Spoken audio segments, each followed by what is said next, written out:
El Consell Comarcal ultima els darrers detalls per la jornada de portes obertes a l'epicentre del Pallars Jussà que tindrà lloc aquest cap de setmana, un centre de visitants que s'inaugura a Tremp i que vol ser una finestra oberta a la comarca.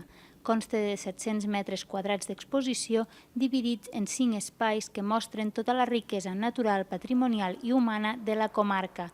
Una vegada fet el recorregut per aquest centre, una vegada vist tots els espais que et comentava abans, l'objectiu és si som capaços, si serem capaços de motivar i d'incentivar a aquesta persona que el que ha vist aquí, amb online, amb audiovisuals, amb filmacions, el que ha vist aquí, si som capaços després de motivar-lo perquè al sortir vagi al territori a visitar el que ha vist aquí en filmació, el que ha vist aquí en gravació.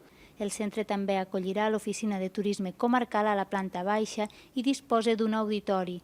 Els audiovisuals amb imatges i sons de la comarca predominen en la museïtzació i hi ha un espai de memòria oral on persones anònimes i conegudes de la zona expliquen diferents aspectes del dia a dia pallarès. En buscar l'assessorament de persones de la comarca que dominen aquests temes. En l'espai de natura hem parlat amb una persona, en l'espai de geologia hem parlat amb un tècnic en geologia, hem buscat gent que ens aconsellés com poder organitzar aquests espais.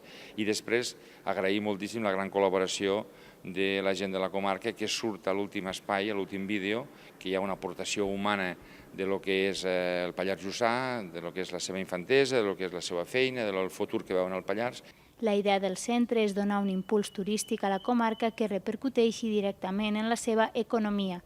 La museïtzació de l'epicentre ha costat uns 500.000 euros finançats amb fons FEDER per diferents departaments de la Generalitat i de la Diputació i ha creat 2 llocs de treball temporals.